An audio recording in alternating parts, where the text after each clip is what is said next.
15 termasuk 2 wanita ditahan polis berhubung perhimpunan tanpa permit di ibu negara. Mereka yang masing-masing berusia antara 30 hingga 50-an ditahan kerana mengasari anggota polis. 2 anggota polis turut tercedera.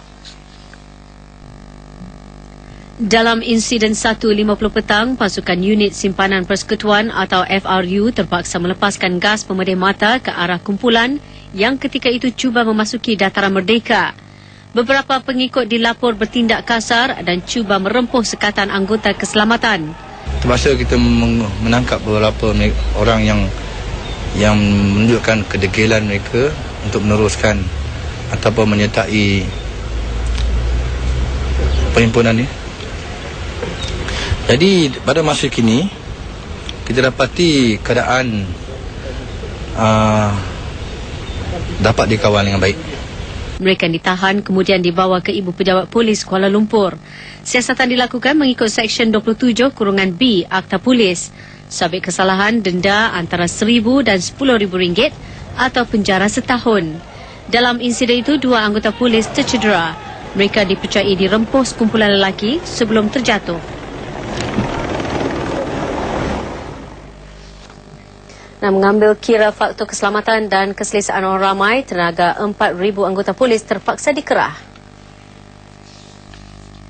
Sejak 6 pagi tadi, pasukan polis dari pelbagai cawangan dan jabatan melakukan kawalan di setiap susur masuk ke ibu negara. Dari Sunway, Tol Batu Tiga, Selayang, Setapak, termasuk Lebuhraya MRR2, polis membuat sekatan jalan raya. Antara kawasan dikenal pasti menjadi tumpuan Masjid Negara dan Masjid Jamek. 1 tengah hari, kawasan persekitaran Dataran Merdeka mula didatangi. Begitu juga Masjid Negara. Dan visual ini yang dirakam di sekitar Jalan Masjid Jamek. Dari lokasi ini mereka dirakam cuba memasuki perkarangan utama Dataran Merdeka. Setelah 3 kali amaran polis dikeluarkan, beberapa anggota FRU terpaksa melepaskan gas pemedih mata. Juga dirakam kumpulan yang berarak dari markas sebuah parti politik di Jalan Raja Laut menghalalkan Masjid Negara. Memang ada tangkapan. Tapi tangkapan itu bawa ke mana? Tangkapan ini akan diuruskan oleh Jabatan Siasatan Jenayah APK Kuala Lumpur. Dia uruskan di APK sendiri. Di sebalik semua itu, polis bertindak cemerlang dan hasil kawalan ketat, keadaan di beberapa lokasi secara umumnya terkawal. Visual ini dirakam sekitar 2 petang. Tujuan berkumpul di depan istana ialah untuk menyerahkan memorandum kepada wakil istana. Memorandum antara lain menuntut 4 perkara. Penggunaan dakwat kekal, memasukkan undi pos dan pembersihan daftar pemilih.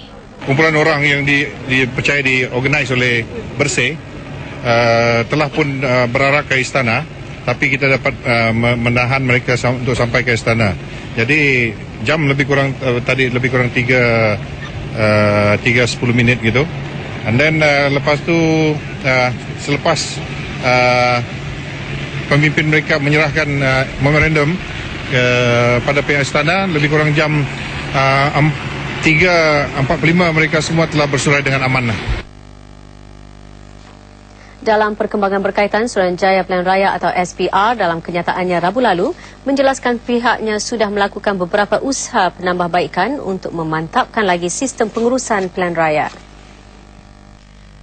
SPR menurut pengurusinya akan menggunakan dakwat kekal yang akan dicalit di atas kuku jari telunjuk sebelah kiri pada pilihan raya umum akan datang.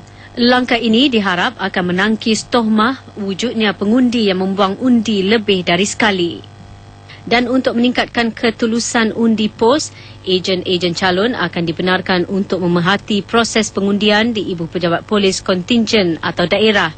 Dan ketika ini SPR sedang berunding dengan ATM untuk tujuan sama di markas atau kem tentera.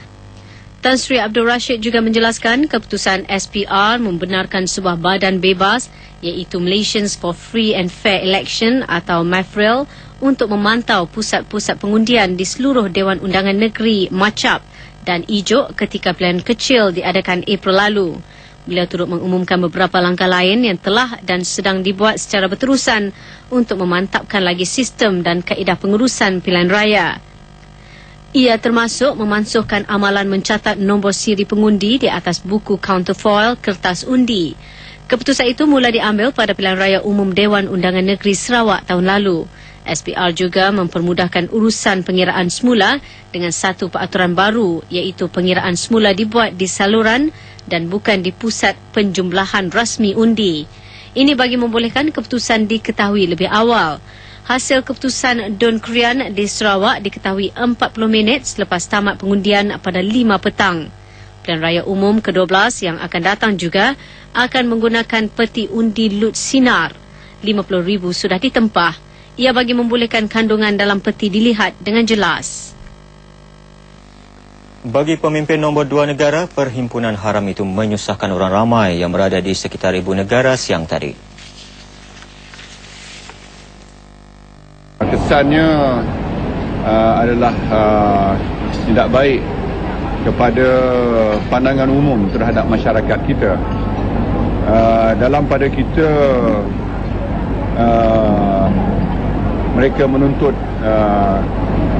kebebasan untuk mengadakan perhimpunan, tetapi dari segi kerajaan yang kita utamakan ialah keamanan, kestabilan dan kepentingan awam.